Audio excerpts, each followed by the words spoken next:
What up, guys? Welcome back to my channel. I'm Matt Wyatt. So I just got done watching the season finale of Daredevil Born Again, and all I can say is my initial thoughts on this episode was they stuck the landing. It was an action-driven episode. We got the return of John Berthel's Punisher. Having them both team up against the anti-vigilante task force was absolutely great. I enjoy that. That was the best part about that episode. The action delivered. The only negative I have is that this whole problem that they're facing with this whole anti-vigilante task force and also dealing with Fisk. It feels like all that was unresolved, and it didn't feel like the season finale. This felt like more of the mid-season finale, in my opinion, and it felt like it was split into two seasons. And originally, when they originally were working on the show, they originally was supposed to go to 18 episodes, and they scrapped the whole plan, but they still kept some of the footage that they filmed for at least like 3 or 4 episodes of Daredevil Born Again and brought it over to here. And the two co-directors that were for that directed the first episode and 8 and 9 were directed by Aaron Moorhead and Justin Benson. Now you could tell that when you got to 3, 4, 5, and 6 and 7, it felt like we're watching a completely different take in a different vision. It had some minor reshoots along the way, especially in episode 4 when we meet up with John Berthel's Punisher. Having that scene itself, that was definitely done by reshoots, especially because John Berthel did not like the direction that they were heading for Punisher's character. He almost walked away from it. Now that Kevin Feige got his authority back at Marvel, they were able to retool this whole thing, but they still kept some of the footage from these previous episodes that they have originally filmed and brought it over to here because it's about the budget. That's why. And it would have cost too much money if they had to do everything again and start from scratch. But now in season 2, they're definitely filming right now, and it feels like they're gonna have a clear vision where they want to go. And the whole season was really more of a setup for season 2. That's what it really felt like when you were watching the show. Yes, it has its downsides here and there. I personally was one of the people that liked almost all of the episodes. Some of them were better than others, but I still thought that the pros outweigh the cons because the whole point of the show is really about Matt Murdock trying to escape being Daredevil. He was all about going to be a lawyer and honoring Foggy's death and honoring his wishes because he never wanted him to be the crime-fighting vigilante in the first place. He thought that going by the system and and he would do everything by the book. But throughout the whole show, it has not been working. And a lot of people were saying that, oh, there's not enough Daredevil in the show. Clearly, you have not been paying attention to the show whatsoever because there's been a lot of Daredevil. Maybe not, there may not have been a lot of Daredevil action that you were expecting, but that's not what the whole point of the show. The whole point of the show is about character development. And in this season, this was about these two characters with Wilson Fisk and Matt Murdock trying to escape their darker half of themselves and try to go do everything right. But no matter how much they try to escape it, they can't. It's their darkness is about to claw its way out. And that's what it did throughout the whole show. By the time you get to episode 5, which most people say that this is more of a standalone episode, but it's still following with Matt Murdock's arc of escaping being Daredevil. But by the time you get to the bank heist robbery episode, that's when he became Daredevil again, with or without the suit. The suit is not what makes him Daredevil. It's always been a part of him. It's who he is, and he's been trying to escape it by just becoming the Matt Murdock lawyer and try to go everything by the system and doing everything by the book. But little do we know that it's not been working. The system has already been rigged. It's full of corruption, and he knows he can't escape it for any long. So he's gonna have to don that mask again and unleashing his darker half. And Wilson Fisk told him in the dining room that if you put on that mask and be a crime-fighting vigilante, there will be major consequences. They were both clear on each other. And then Matt Murdock tells him that if you step out of line, I will be there. So there's going to be a big major conflict going on in season 2. So when we get into this ninth episode, we see a 1 year flashback with Vanessa, who we already know that she was responsible for Foggy's death, and she goes to the mental institution, to the mental hospital where Poindexter is at, who is Bullseye, who's been institutionalized, and he has been broken mentally and physically, especially when Fisk broke his back in season 3 of Daredevil. And Vanessa is making him an offer that he couldn't refuse, and that he thought that he can get his life back in order and really get his a little bit of revenge at the same time.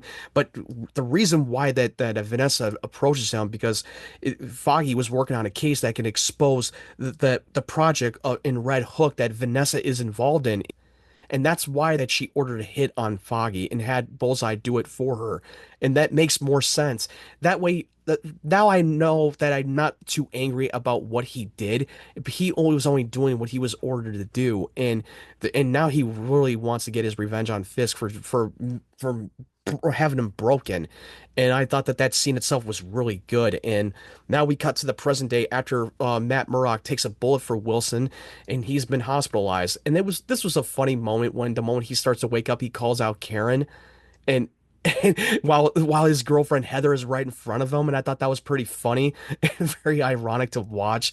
Heather doesn't seem very happy about this whole situation. We already know that she's against the vigilante, and especially all the crazy shit that happened to her with the events with the Muse in the and now Wilson Fisk is now starting his whole martial law. He's cutting off the power. He knows that he's Daredevil again, and now he's going to be ordering a hit on Matt Murdock himself, and he's going to have to protect himself. And then we get into the team up with Punisher and Daredevil in his own apartment. When the anti-vigilante task force, a bunch of these goons come in and try to kill him, they both team up. And Frank Castle made it very clear that once I kill them, like, don't try to stop me because I will kill every last one of them the moment I see them. And and Matt Murdock is going to have to deal with it. And the team up was absolutely brutal. I mean, look, I was a little bit of critique about the visuals, and the night scenes kind of felt very off-putting for me. I still think the action really delivered. The gore, the brutality, they did not hold anything back. And him jumping off of the building with Frank Castle was definitely awesome. Having their own little tag team match moment was absolutely great. And then it was so funny that that Matt Murdock just calls Frank, like, Frank, you're a dick, because he knows that he doesn't like the fact of killing these men, but he knows that he doesn't hold back on the killing because that's always been Frank Castle's thing. And now we reunite with Karen. Karen is officially back, and we already know that she was going to come back at some point in the show. But I was a little bit worried that she was never going to come back. And ever since she came back in this episode, it almost felt like that we were getting back to that Netflix feel to it again. And she's the reason why she called Frank Castle to help protect Matt Murdock from Wilson Fisk and the Anti-Vigilante Task Force. Now that Karen and Matt Murdock had to go to find the case files that Foggy was working on and try to expose of what Vanessa was working on, and especially Wilson Fisk in a city state in Red Hook, and wondering what the hell are they building for? What are the city ports are they working on, and what the hell is the reason why you ordered a hit on Foggy? Because he was about to win that case. He was about to win a victory, and that's why he had that victory drink. And Matt Murdock overlooked it at first until he pieced it together in the last episode. I love to have that character moment between her and Matt. I love that she gives him a little bit of the pep talk moment. I thought that was one of my favorite parts of the episode. And Frank Castle goes into to hunt down the anti-vigilante task force, and he is so disgusted of what they stand for, and he hates every one of them. And he goes into stealth killed, and he just goes to straight up murders them, and he gets himself captured because he was outnumbered. But I thought that that was not really a smart move on his part. I don't know what his end goal was. Maybe he wanted to get himself captured on purpose, because I don't think he would be dumb enough to get himself caught unless he has a plan going on, and that's why. Now we get into the next scene with the Fisk's campaign director Sheila, who exposes Gallo, who is the chief of police, to undermine Fisk to attempt to overthrow him as a mayor. And he offers to team up with him to expose him, but she double crossed him and sold him out. And Wilson Fisk make him an offer to play ball with him, but he refuses to. And that scene itself, when he crushes his fucking head, crushes his whole face very strong, and they did it on the practical because they recently put out a tweet and showing the practical uh, dummy here, and they use it on the practical when he's squishing the life out of him. That scene of was so graphic. But before he did that, he told him, like, no matter what, you will always be Kingpin. This is when he officially unleashes his Kingpin, and he really wants to take over the entire city. He now orders a martial law and trying to imprison every vigilante as they can. So it seems to me that they have not won this fight. And now that they are outnumbered, Wilson Fisk is taking over everything in the whole city. He's now unleashing being the Kingpin, the mayor of New York, which I thought it was a pretty odd choice that they wanted to do, because especially we're in the MCU and there's not a lot of heroes around to intervene, which I understand that they want this to be a standalone show and not try to put a lot of these superhero characters like the Avengers, for instance, even though there is an Avengers around right now. And now we get into the end of the episode where we're going into the dungeon underground with him and Vanessa. They have imprisoned a lot of these vigilante outlaws, especially the swordsman. His swordsman is in a cage, and including Frank Castle. And now Matt Murdock is going to have to recruit some of the honorable like police officers, and we get into that they're in the bar, and now they're outnumbered and they don't know what the hell to do. So they're gonna have to team up, and they're gonna need Daredevil to take on Fisk, and that literally leans in towards the season 2. Well, so now we already know what Fisk was building the port for the Red Hook project. They were building that port so they could build a underground dungeon to keep these outlaw vigilantes in cages.